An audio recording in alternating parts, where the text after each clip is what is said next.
और बड़ा विचित्र नाम।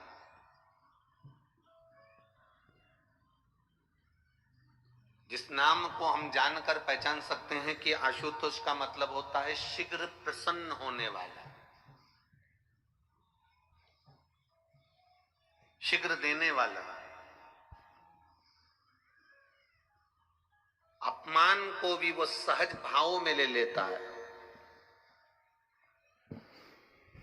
पूरी शिव महापुराण को उठाकर देख लो, शंकर जी का कोई दुश्मन मिल जाए तो बता देना। पूरी शिव पुराण को देख लो, और जितनी शिव महापुराण की कथा तुमने अभी तक उठाकर सुनी हो, देखी हो, उसमें एक भी बता दो जो शंकर जी का दुश्मन। भस्मासुर शंकर जी का भक्त था, तारकासुर शिव जी का भक्त था, बाणासुर शिव जी, रावण शिव जी का भक्त। वैसे उसको उठाकर देख लो, एक भी शंकर भगवान का दुश्मन नहीं है, एक भी।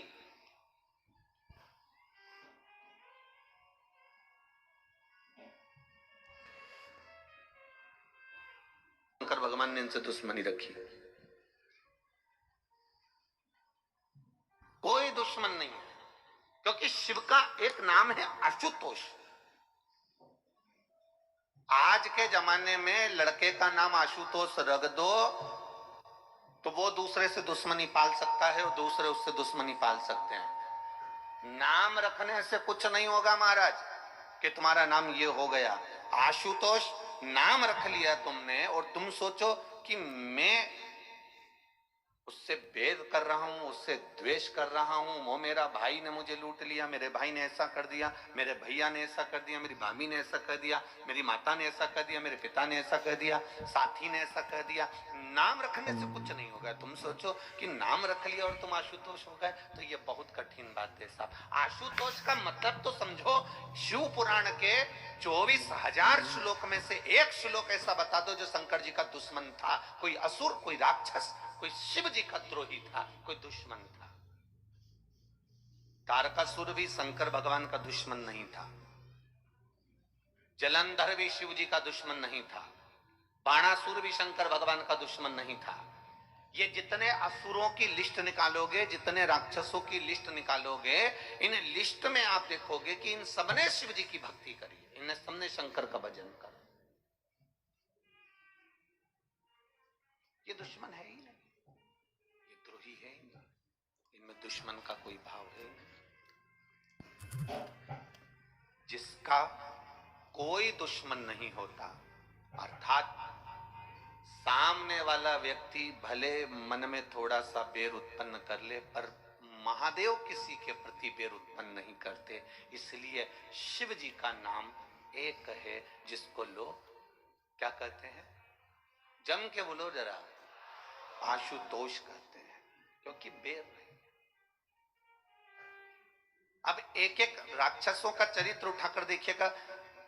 भस्मासुर का चरित्र उठा लो पहले, और भस्मासुर के चरित्र को देखिए। कौन था यह भस्मासुर? एक राजा जिसने शिव जी को प्रसन्न करने का मन में ठान लिया था।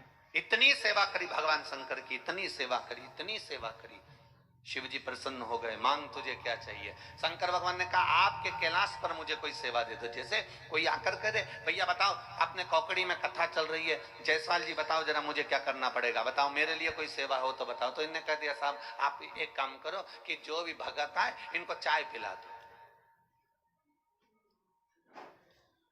हमने कहा चाय तो पिला दूंगा, पर दिक्कत यह है कि दूध ला सकता हूँ, पत्ती ला सकता हूँ, गैस ला सकता हूँ, भट्टा ला सकता हूँ, पर बनाएगा कौन? दिक्कत वहां खड़ी हो गई। पिलाएगा कौन? तो क्या पिलाने वाले तो यहाँ बहुत भगत हैं साहब, जो कथा सुनने आता है वो सेवा में लग जाता है, तो पिलाने वाला तो ढेर मिल जाएगा, पर बनाने की आपत्ति है कि भैया। और बनाने वाला भी चतुर चाहिए। मालूम पड़े ज्यादा अदरक डाल देने, दूध फटी गया, चाय पूरी फट गई, फिर क्या होगा? जो दूध लेकर आया था वही चिल्लाएगा, तेरे को नहीं आती थी तो तूने बनाई क्यों? क्यों? किसने कहा तेरे को बनाने का? काफी संख्या में जितने लोग कथा श्रवण कर रहे हैं, ये तीनों डूमों में बैठकर, तीनों पर संबंध टूट रहा है, अदालत में केस चल रहा है, जरा सी बात के पीछे तलाक की बात हो गई। तो क्यों कहा जाता है कि आशुतोष नाम से शंकर भगवान पर जल चढ़ाना प्रारंभ करो, वो ग्रस्त जीवन वापिस जुड़ जाएगा और परिवार एक हो जाएगा और दोनों में विवाद नहीं होगा। आशुतोष नाम में इतना फल है हमारा। केवल एक आशुतोष नाम का स्मरण कर लेना, आशुतोष नाम का केवल उच्चारण कर लेना कोई साधारणता नहीं है।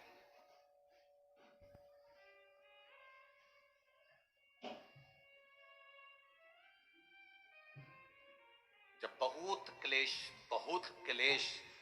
अपार क्लेश होता है, पति पत्नी में झगड़ा होकर पत्नी मायके भी चली जाती है, पति अपने घर पर रह जाता है, एक दूसरे का फोन आना बंद हो जाता है, एक दूसरे से बातचीत बंद हो जाती है, कोई पत्र व्यवहार नहीं होता, 6 महीना 8 महीना साल भर 1.5 साल हो गया, ना पति सुध ले रहा है ना पत्नी सुध ले रही, तो उस जगह पर ये आशुतोष भगवान कार्य करते हैं। उस समय पर आपका एक लोटा जल शंकर भगवान को जब चढ़ाने के लिए जाते हो और जल चढ़ाते समय जब शिव जी को आशुतोष कहकर, हस्बैंड हो या डायबिटीज की मेडिसिन नजर रखना जरूरी है। मेडिसिन भी करा जाता है।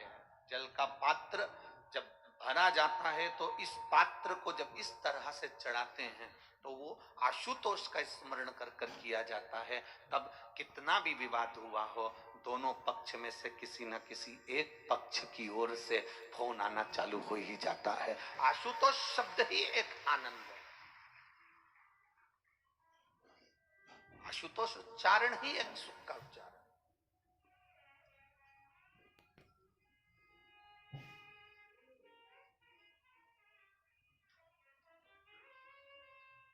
भस्मासुर ने पूछा मेरे लिए सेवा, शिव जी ने कहा क्या सेवा दूं तेरे को? पार्वती जी बोली कोई तो सेवा देना पड़ेगा, आपका भक्त है, भजन कर रहा है, पूजन कर रहा है, अब इतनी दूर से आए लोग और पूछे कोकड़ी में आने के बाद हमको सेवा बताओ, तो जो बोले ना साहब सेवा बताओ सेवा बताओ सेवा बताओ, कोई ऐसी सेवा बताओ साहब कि वो सेवा के लिए फिर सोचे कि दादा बड़े गजब फंसे रे, बड़े गजब फंसे। पर लोगों को सेवा कहां चाहिए? हमें मंच की सेवा दो, हमें स्टेज की सेवा दो, हमें फूल माला की सेवा दो, हमें पंडाल की सेवा दो, हम सीटी बजाएं ने सबको बिठाएं।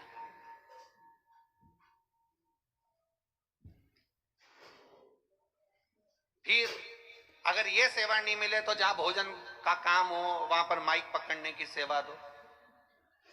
ये सेवा नहीं बने तो फिर हमको जो है सबको भोजन परोसने की सेवा दो। और उससे भी बड़ी सेवा लोगों ने ले ली। फिर क्या हो पूरे पंडाल में कहीं गंदगी, बहुत बढ़िया सेवा है। अब बताओ कहीं का होता तो कह देता बताओ मुर्दे की भस्म लेने भेज रहा मेरे को, पर भगवान ने कहा नहीं तू मुर्दे की भस्म ढूंढ के ला। अब ये रोज जाता मुर्दे की भस्म लेकर आ जाता, रोज जाता शमशान से मुर्दे की भस्म लेकर आ जाता, रोज जाता मुर्दे की भस्म लेकर आ जाता। साल निकल गए, अब कोई जरूरी है कि रोज कोई मरेगा?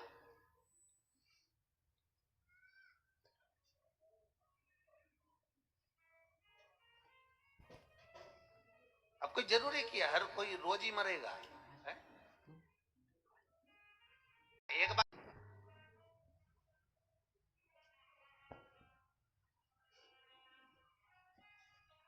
तो कोई जरूरी है कि हर बार अपनी पत्नी से कहा आज